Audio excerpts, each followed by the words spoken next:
ಪಂಚಾಳ್ ಆತ್ಮಹತ್ಯೆ ಮಾಡಿಕೊಂಡಿದ್ದಾನೆ. ಆ ಕುಟುಂಬಕ್ಕೆ ನ್ಯಾಯ ಕೊಡಬೇಕು.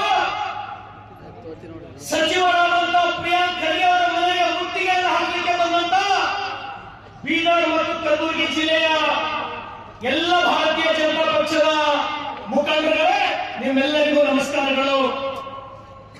ನಾವು ಇರಾಕ್ ಅಧ್ಯಕ್ಷರಾದ BY ವಿಜಯನ್ ಅವರ ಜೊತೆ, ಚಲವಾದಿ ನಾರಾಯಣ ಸ್ವಾಮಿ ಅವರ ಜೊತೆ, ಸಚಿನ್ ಪಂಚಾಳ್ ಕುಟುಂಬದ ಪರಿಸ್ಥಿತಿಯನ್ನು ನೋಡಿ ಆ ಕುಟುಂಬದವರಿಗೆ ಸಾಂತ್ವನ ಹೇಳಕ್ಕೆ ಮನೆಗೆ ಹೋಗಿದ್ದೇವೆ. ನಾವು ನಾನೆಲ್ಲ ಮುಖಂಡರಿಗೆ ನಾನು ಏನ್ ಹೇಳಕ್ಕೆ ಇಷ್ಟಪಡ್ತೀನಿ ಅಂದ್ರೆ, ಆ ಮನೆಗೆ ಹೋದಾಗ ಅವನಿಗೆ ಒಟ್ಟಾರೆ 5 ಜನ ಆಗ್ತಾರೆ. 5 ಜನ ಆಗ್ತಿದ್ದಾರೆ ಅವನಿಗೆ. ಆಮೇಲೆ ಸಚಿನ್ ಪಂಚಾಳ್ ತಂದೆ ಬುದ್ಧಿಮಾಂದ್ಯ ಹೋಗ್ಯಾನ, ಏನು ಬುದ್ಧಿ ಇಲ್ಲ, ಏನು ಕೆಲಸ ಮಾಡಲಿಕ್ಕೆ ಸಾಧ್ಯ ಇಲ್ಲ. Knowledge Park the creative school for quality and innovative education. करें एक बेहतर कल की शुरुआत आज से। Sky Sunshine School, step towards better future. Noble Public School. ತಾಯಿ ಲಕ್ಕೋ ಹೊಡೆದು ಮನೆಯೊಳಗ ಅತ್ತಂಗಿಯರಿಗೆ ಒಂದಿಬ್ರು ಒಂದಿಲ್ಲ ಅಂತ ಬಡ ಕುಟುಂಬ ಸಚಿನ್ ಪಂಚಾಳ್ ಕುಟುಂಬ. ಲಕ್ಕೋ ಹೊಡೆದು ಹೊರಸಿನ ಮಕ್ಕಳಂತ ತಾಯಿಗೆ ಗೊತ್ತಾಗ್ತದ.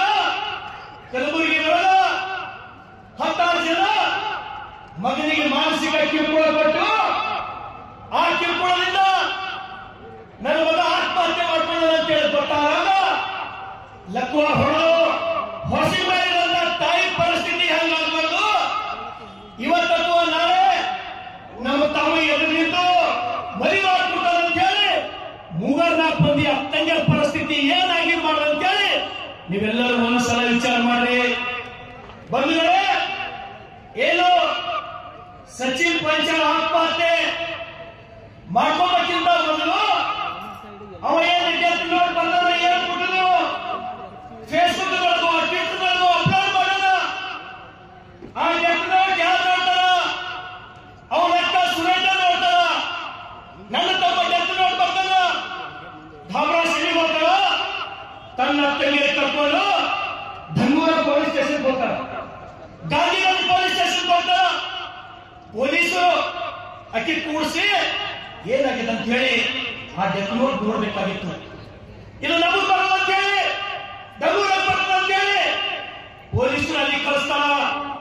ಓಡೋಡಿ ಎಲ್ಲಿ ಹೋಗ್ತಾರಕ್ಕೆ ಧನ್ನೂರ ಪೊಲೀಸ್ ಸ್ಟೇಷನ್ ಹೋಗ್ತಾರ. ಸರ್, ನಮ್ ತಮ್ಮ ಡೆತ್ ನೋಟ್ ಬರ್ದಿತ್ತಲ್ಲ, ಎಲ್ಲರೂ ಹುಡುಕೊಡ್ರಿ.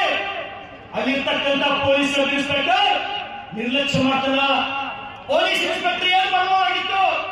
ತುರಂತಾಗಿ ಆ ಡೆತ್ ನೋಟ್ ಇದು ಸೀರಿಯಸ್ ಅಂತ ಹೇಳಿ ಪರಿಗಣನೆ ಮಾಡಿ ಅವನ ಮೊಬೈಲ್ ನಂಬರ್ ತಗೊಂಡು ಅವನು ಲೊಕೇಶನ್ ಹಾಕಿದ್ರ ಅರ್ಧ ಗಂಟೆದೊಳಗ ಸಚಿನ್ ಪಂಚಾಳ್ ಹಿಡಿದು ತಂದು ಅವನ ಪರಿಸ್ಥಿತಿ ಬಗ್ಗೆ ಕೇಳಿ ಅವನಿಗೆ ಪೊಲೀಸರು ಉಳಿಸ್ಕೊಡ್ಬೋದಾಗಿತ್ತು.